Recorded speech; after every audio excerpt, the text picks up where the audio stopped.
नमस्कार, स्वागत है आपका आज की खबर में। मैं हूं आपके साथ विशाल पंडित और आप देख रहे हैं हमारा खास कार्यक्रम गेम प्लान। गेम प्लान में आज हम बात करेंगे कुछ ऐसे खिलाड़ियों की जिन्हें शोहरत मिली, जिन्होंने अपने खेल से पूरे विश्व में अपना नाम को जनवा दिया, लेकिन उसके बाद उनकी एक गलती उनके कैरियर पर भारी पड़ गई। उस लिस्ट में एक और खिलाड़ी का नाम शामिल हो गया है। सबसे पहले बात करेंगे हम दिल्ली कैपिटल्स के विकेटकीपर बल्लेबाज अभिषेक पोरेल की, जो इस समय एक बड़े विवाद को लेकर सुर्खियों में है। पश्चिम बंगाल के हुगली जिले के मोगरा थाने में एक महिला और उसकी मां ने क्रिकेटर के खिलाफ शिकायत दर्ज कराई है। शिकायत में शादी का झूठा वादा कर संबंध बनाने, मारपीट करने और आपराधिक धमकी देने जैसे गंभीर आरोप लगाए गए हैं। हालांकि अभिषेक पोरेल ने इन सभी आरोपों को सिरे से खारिज कर दिया है और कहा है कि पुलिस जांच पूरी होने के बाद वो विस्तार से अपनी बात रखेंगे। फिलहाल मामला जांच के अधीन है और पुलिस दोनों पक्षों से जानकारी जुटा रही है। शिकायत के मुताबिक महिला और अभिषेक पोरेल पिछले करीब 3 वर्षों से एक दूसरे के संपर्क में थे। आरोप है कि दोनों के बीच रिश्ते सामान्य थे, लेकिन साल 2025 में मतभेद बढ़ने लगा। महिला का दावा है कि इसके बाद पोरेल ने उनसे दूरी बना ली, जिसके चलते विवाद गहराता गया और आखिरकार मामला पुलिस तक पहुंच गया। महिला ने अपनी शिकायत के आरोप लगाया कि क्रिकेटर ने शादी का वादा करके उनके साथ संबंध बनाए। इसके अलावा मारपीट और धमकी देने के भी आरोप लगाए। दूसरी ओर अभिषेक पोरेल का कहना है कि उन पर लगाए गए आरोप गलत है और वह किसी भी तरह की जांच में सहयोग करने के लिए तैयार है।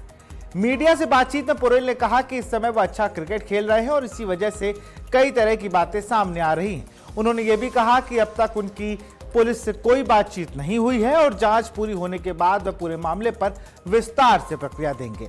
अब बात करते हैं क्रिकेट मैदान पर अगर अभिषेक पोरेल की प्रदर्शन की, तो आईपीएल 2026 में उन्होंने ज्यादा अवसर नहीं मिले। दिल्ली कैपिटल्स की ओर से उन्हें सिर्फ 4 पारियां खेली, लेकिन इन 4 पारियों में 108 रन बनाकर अपनी उपयोगिता साबित की। इस दौरान राजस्थान रॉयल्स के खिलाफ उन्होंने एक शानदार अर्धशतक भी लगाया था। दिल्ली कैपिटल्स ने उन्हें 4 करोड़ रुपए में रिटेन किया था, जो टीम का उन पर भरोसा दर्शाता है। आईपीएल के बाद पोरेल ने बंगाल प्रो T20 लीग में भी शानदार प्रदर्शन किया। वह टूर्नामेंट के चौथे सबसे ज्यादा रन बनाने वाले बल्लेबाज रहे। 6 मैचों में उन्होंने 275 रन बनाए, जिसमें उनका औसत 68.75 और स्ट्राइक रेट लगभग 160 का रहा। इस दौरान उनके बल्ले से 3 अर्धशतक निकले और उनका सर्वश्रेष्ठ स्कोर 94 रन रहा। घरेलू क्रिकेट में भी अभिषेक पोरेल का रिकॉर्ड प्रभावशाली रहा है। उन्होंने 2022 में बंगाल क्रिकेट टीम के लिए तीनों फॉर्मेट में डेब्यू किया था। अब तक वह 32 फर्स्ट क्लास और 23 लिस्ट 1 मुकाबले खेल चुके हैं। फर्स्ट क्लास क्रिकेट में उनके नाम 1 शतक और 12 अर्धशतक है, जबकि लिस्ट ए क्रिकेट में उन्होंने 2 शतक और 5 अर्धशतक लगाए। लेकिन इस समय चर्चा उनके प्रदर्शन से ज्यादा उनके आरोपों की हो रही है, जिनकी जांच पुलिस कर रही है। अब यह याद रखना बेहद जरूरी है कि फिलहाल ये सभी आरोप शिकायत के आधार पर लगाए गए हैं। मामले में अभी कोई न्यायिक निष्कर्ष सामने नहीं आया है और जांच जारी है। ऐसे में जांच पूरी होने और आधिकारिक तथ्यों के सामने आने का इंतजार करना होगा। फिलहाल सबसे बड़ा सवाल यही है कि पुलिस जांच में क्या सामने आता है, क्या इस विवाद का असर अभिषेक पोरेल के क्रिकेट कैरियर में पड़ता है या नहीं। सबसे बड़ा सवाल यही कि बंगाल क्रिकेट में चल क्या रहा। इससे पहले मोहम्मद शमी के भाई सैफ की अगर बात करें, अगर मैं नाम सही ले रहा हूं तो उन पर भी उनकी महिला मित्र ने यह आरोप लगाए थे कि उन्होंने शादी का झांसा देकर उनका शोषण किया। मोहम्मद शमी खुद उस चीज के कल्प्रिट है। वो खुद एक बहुत लंबे समय से एक केस में अपनी वाइफ से उनका एक केस चल रहा है डिवोर्स का, तमाम चीजें। तो मुझे लगता है जो भी क्रिकेटर, युवा क्रिकेटर जब आगे बढ़ता है तो उनको इन सारी चीजों पर ध्यान देना चाहिए कि उनके बर्ताव में चेंज ना आए, उनके जो दोस्त हैं वो दोस्त बने रहें। वरना आज अभिषेक पोरेल का नाम है, ऐसे तमाम नाम है जो धीरे धीरे सामने आ रहे हैं और जिनको लेकर तमाम कयास लगाए जा रहे हैं। अब हम आगे बढ़ेंगे और बात ऐसे ही एक आईपीएल के क्रिकेटर की करेंगे हम, क्योंकि क्रिकेट की दुनिया में कभी कभी खिलाड़ी गिरते हैं, विवादों में फंसते हैं और फिर उसी मैदान पर वापसी करके जवाब देते हैं। और आज की खबर भी कुछ ऐसी ही कहानी लेकर आपके सामने आया है। तेज गेंदबाज यश दयाल एक बार फिर क्रिकेट के मैदान पर वापसी करने जा रहे हैं। लंबे समय तक कानूनी कार्यवाही और विवादों के बीच बाहर रहने के बाद अब उनके कैरियर को लेकर बड़ी अपडेट सामने आई है, जिसने क्रिकेट फैंस का ध्यान अपनी ओर खींच लिया है। रिपोर्ट्स के मुताबिक उत्तर प्रदेश टी20 लीग में गोरखपुर लॉयंस से यश दयाल को रिटेन किया है। टीम में आर्यन जोयाल और सिद्धार्थ यादव को भी अपने साथ बनाए रखने का फैसला किया है। वहीं लीग का मिनी ऑक्शन जुलाई के तीसरे या चौथे हफ्ते में होने की संभावना जताई जा रही है। सूत्रों के अनुसार यूपी टी20 लीग गवर्निंग काउंसिल के चेयरमैन डॉक्टर संजय कपूर ने इस बात की पुष्टि की है कि यश दयाल आगामी सीजन के लिए वह पूरी तरह उपलब्ध रहेंगे। डॉक्टर संजय कपूर ने इस बात की पुष्टि की है। इसी के साथ साथ उत्तर प्रदेश क्रिकेट एसोसिएशन यानी यूपीसीए की ओर से उन्हें घरेलू और लीग क्रिकेट में खेलने के लिए भी एनओसी जारी करने की प्रक्रिया भी लगभग पूरी हो चुकी है। यूपीसीए सचिव प्रेम मनोहर गुप्ता के मुताबिक सभी कानूनी औपचारिकताएं पूरी कर ली गई हैं और अब केवल अंतिम मंजूरी का इंतजार है, जिसके बाद उनकी वापसी पर आधिकारिक मोहर लग सकती है। गौरतलब है कि यश दयाल रॉयल चैलेंजर बेंगलुरु की उस टीम का हिस्सा रहे हैं जिसने आईपीएल का खिताब जीता था, लेकिन साल 2026 सीजन में उन्हें कानूनी मामलों के चलते टीम से बाहर रहना पड़ा था। उनका आखिरी मुकाबला 3 जून 2025 को आईपीएल फाइनल में हुआ था और उसके बाद से वह कोई भी क्रिकेट फॉर्मेट में नहीं खेलते नजर आए थे। अपने कैरियर में यश दयाल ने 27 फर्स्ट क्लास क्रिकेट मैचों में 84 विकेट और 23 लिस्ट ए मैचों में 36 विकेट लिए हैं। 71 टी20 मैचों में 66 विकेट अपने नाम किए। अब देखना होगा कि यह वापसी उनके कैरियर को नई दिशा देती है या फिर उन्हें एक बार फिर खुद को साबित करने की चुनौती से गुजरना होगा। यश दयाल इंडिया ए में रहे। इंडिया ए की जब स्क्वाड में आए थे तो बड़े खुश थे और जब हाल फिलहाल ये मीटिंग हुई तब मैं वहां मौजूद था, जब डॉक्टर संजय कपूर जो कि यूपी टी20 लीग के चेयरमैन हैं, उन्होंने इस बात की पुष्टि की। उन्होंने बताया कि यश दयाल जैसे क्रिकेटर बहुत कम मिलते हैं। जिस तरीके से परफॉर्मेंस यश दयाल की है, जो साल भर का नुकसान हुआ है वो यश दयाल को बहुत महंगा पड़ता अगर वो ये लीग भी ना खेलते। लेकिन यूपीसीए ने एक अच्छी पहल करी। जो भी कानूनी कार्रवाई थी उसके होने के बाद उन्हें एनओसी दिया गया है, जिसके बाद जो यूपी टी20 लीग खेलने का जो उनका पूरा रास्ता है वो अब साफ हो चुका है। यूपी टी20 लीग खेलेंगे, जैसा कि इसकी बात की पुष्टि खुद गवर्निंग काउंसिल के चेयरमैन डॉक्टर संजय कपूर ने की है। तो यूपी टी20 लीग के जो मिनी ऑक्शन है उसमें इन्हें नहीं जाना है। ये गोरखपुर लॉयंस की तरफ से खेलते नजर आएंगे और उसमें यूपी रणजी ट्रॉफी टीम के कप्तान रहे आर्यन जोयाल भी होंगे। आर्यन जोयाल एक युवा कप्तान है और लगभग यश दयाल के साथ उन्होंने ड्रेसिंग रूम शेयर किया है। तो इस वो जो डार्क साइड है, जो एक पिछड़ा समय है, उसको भूल के वो साल 1.5 साल का जो समय यश दयाल के साथ बीता है उसको भूलकर कहीं ना कहीं यश दयाल अब आगे बढ़ना चाहेंगे और यूपी टी20 लीग में इस तरीके से प्लेयर्स को संजोने का काम डॉक्टर संजय कपूर और यूपीसीए ने किया है, वो भी बधाई के पात्र हैं। और अब आगे बढ़ेंगे और बात करेंगे यूपी टी20 लीग के अलावा जिसकी चीज की नजर सब पूरी दुनिया की रहती है भाई साहब। हाँ, आईपीएल की बात कर रहा हूं मैं। अब ट्रेड हो रहा था, कुछ दिन पहले ट्रेड हुआ कि कुलदीप यादव और ऋषभ पंत चेंज हो गए, दोनों अपने होम स्टेट पहुंच गए। एक लखनऊ सुपर जायंट्स आ गए और एक चले गए दिल्ली कैपिटल। अब लेकिन आईपीएल ट्रेड मार्केट में इस समय बहुत बड़ी हलचल देखने को मिल रही है, जिसने पूरे क्रिकेट जगत का ध्यान अपनी ओर खींच लिया है। चर्चा है कि एक हाई प्रोफाइल खिलाड़ी एक्सचेंज पर बड़ी डील को तैयार हो सकती है, जिससे अगर अंतिम रूप मिलता है तो यह आईपीएल इतिहास के सबसे चर्चित ट्रेड में से एक होगा। एक रिपोर्ट के मुताबिक भारतीय ऑलराउंडर हार्दिक पांड्या राजस्थान रॉयल्स में जाने की संभावना पर बातचीत चल रही है। वहीं इस संभावित डील के तहत युवा भारतीय ओपनर यशस्वी जायसवाल को उनके होम स्टेट यानी मुंबई इंडियंस में शामिल किया जा सकता है। हालांकि अभी तक इस पूरे मामले पर किसी भी फ्रेंचाइजी आईपीएल की ओर से कोई आधिकारिक बयान सामने नहीं आया है, यानी यह सब फिलहाल शुरुआती स्तर की चर्चा मानी जा रही है और किसी भी तरह की पुष्टि का इंतजार किया जा रहा है। अगर इस ट्रेड को मंजूरी मिलती है तो यह आईपीएल के इतिहास में एक बड़ा बदलाव साबित होगा। आपको बता दें, क्योंकि दोनों ही खिलाड़ी अपनी अपनी टीमों को अहम स्तंभ रहे हैं। एक तरफ हार्दिक पांड्या ने मुंबई इंडियंस की कप्तानी की जिम्मेदारी संभाली है, तो दूसरी ओर यशस्वी जायसवाल राजस्थान रॉयल्स के भरोसेमंद युवा बल्लेबाजों में गिने जाते हैं। बता दें कि हार्दिक पांड्या को मुंबई इंडियंस से 2026 सीजन के लिए बड़े कॉन्ट्रैक्ट के साथ रिटेन किया था, जबकि यशस्वी जायसवाल भी राजस्थान के टॉप रिटेन खिलाड़ियों में शामिल थे। अब सबसे बड़ा सवाल यही है कि क्या यह संभावित ट्रेड हकीकत में बदल पाएगा या सिर्फ चर्चाओं तक ही सीमित रहेगा। क्रिकेट फैंस की नजरें अब आधिकारिक घोषणा पर टिकी है, जो आने वाले दिनों में तस्वीर साफ कर सकती है। लेकिन ये सिक्के का एक पहलू है, दूसरा पहलू मैं आपको बताता हूं। और खबर तो अंदर की यह है कि राजस्थान के साथ साथ हार्दिक पांड्या कोलकाता नाइट राइडर्स के भी टच में है। और वहां पे जो उनका प्राइस टैग है 15 करोड़ का, उसमें वो कैमरून ग्रीन को एक विंडो दी गई है कि ट्रेड कर सकते हैं कि कैमरून ग्रीन आपको मुंबई इंडियंस में और हार्दिक पांड्या केकेआर में, क्योंकि हार्दिक पांड्या केकेआर में इसलिए सेट हो जाएंगे, हो सकता है आरआर से उनकी बात ना बने और केकेआर से उनकी बात बन जाए, क्योंकि वहां पर उनको कप्तानी का ऑप्शन मिलेगा।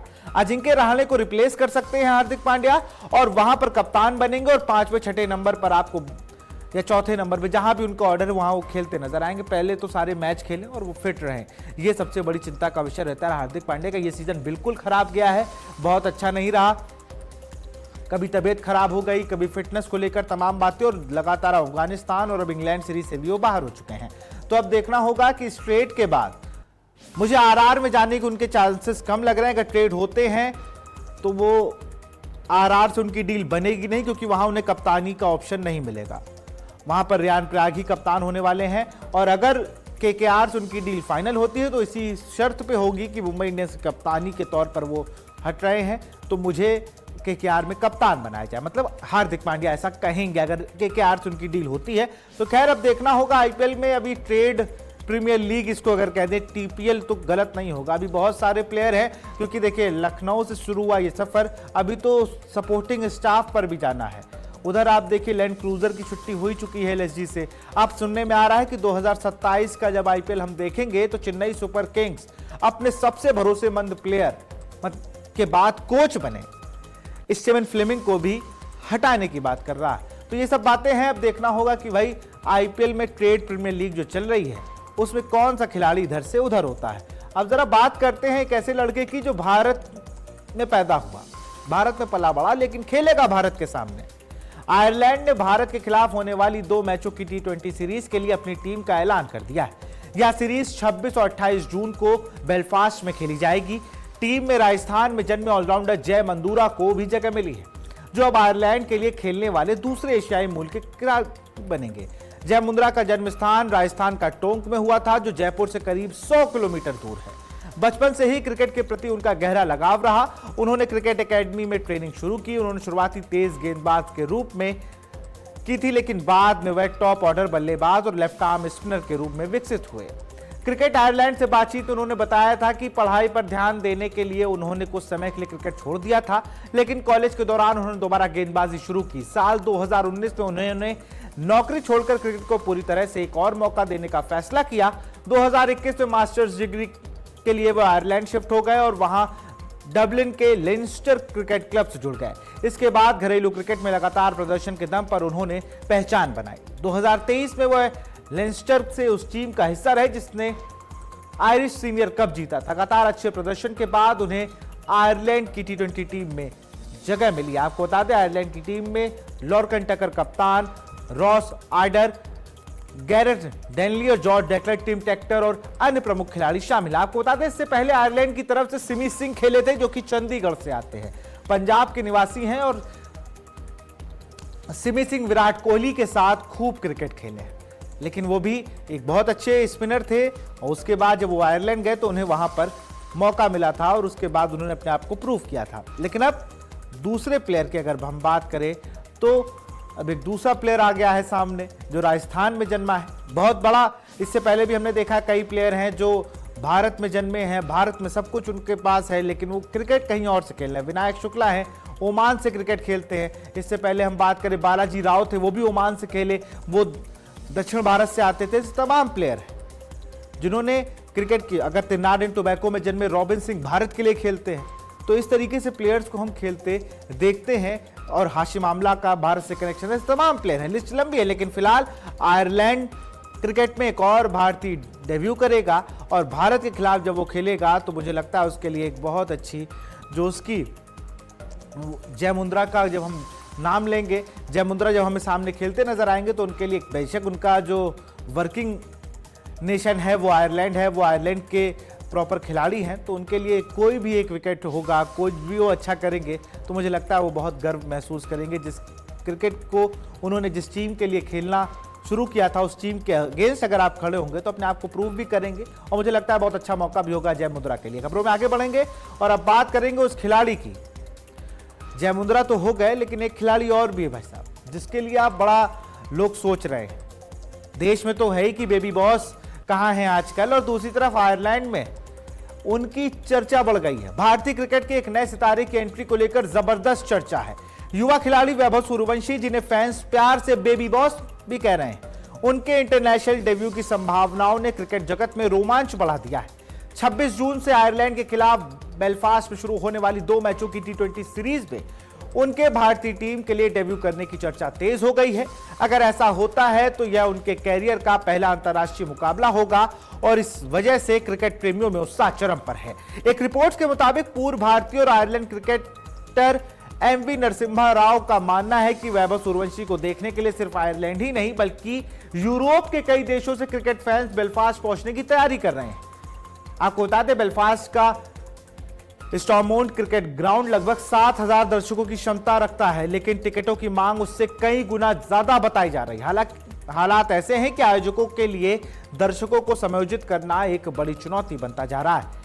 MV नरसिम्हा राव ने यह भी बताया कि सिर्फ आयरलैंड ही नहीं बल्कि पेरिस और यूरोप के अन्य शहरों में भी लोग इसे मैच को देखने आने की योजना बना रहे हैं। यानी कि मुकाबला सिर्फ क्रिकेट मैच का नहीं बल्कि एक बड़े स्पोर्ट्स इवेंट के रूप लेता दिख रहा है। वैभव सूर्यवंशी को लेकर जो क्रेज है वह उनकी उम्र और प्रतिभा दोनों से जुड़ा हुआ है। कम उम्र में ही उन्होंने अपनी बल्लेबाजी से क्रिकेट विशेषज्ञों का ध्यान अपनी ओर खींचा। उनकी टाइमिंग, शॉट सिलेक्शन और आक्रामक अंदाज ने उन्हें भारतीय क्रिकेट का उभरता हुआ सितारा बना दिया। यही वजह है कि जब से उनके संभावित डेब्यू की खबर सामने आई है, सोशल मीडिया से लेकर क्रिकेट एक्सपर्ट तक हर जगह सिर्फ उन्हीं की चर्चा हो रही है।